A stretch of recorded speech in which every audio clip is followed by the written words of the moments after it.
అందరికీ నమస్కారం. నా పేరు కావ్య. నేను మాంటిసరీ పాఠశాలలో 8వ తరగతి చదువుతున్నాను. నేను ఇప్పుడు చెప్పబోయే పద్యం మారద వెంకయ్య కవి రచించిన భాస్కర శతకంలోనిది. ఈయన 17వ శతాబ్దానికి చెందినవాడు. ఈయన రచించిన శతకం దృష్టాంత శతకంగా పేరు పొందింది. నేను చెప్పబోయే పద్యంలో కవి చదువు యొక్క వైశిష్టాన్ని రుచికరమైన వంటతో పోల్చారు. చదువది ఎంతగలిగిన రసజ్ఞత ఎంచుక చాలకున్నన్.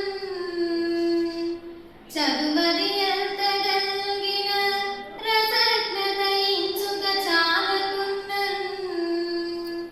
ఆ చదువు నిరంతకంబు గుణ సంయుతులెవ్వరు మెచ్చరెచ్చటన్.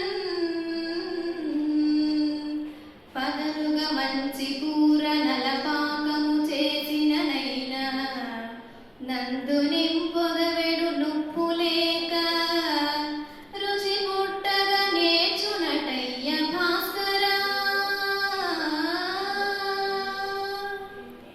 భాస్కర, ఎంత చదువు చదివినా అందులోని అంతరార్థాన్ని మనోవ్రతని గ్రహించలేనప్పుడు ఆ చదువు వ్యర్థం.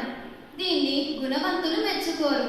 అలాగే ఎన్ని పదార్థాలు వేసి బాగా వంట చేసినా అందులో తగినంత ఉప్పు లేకపోతే అది రుచించదు కదా.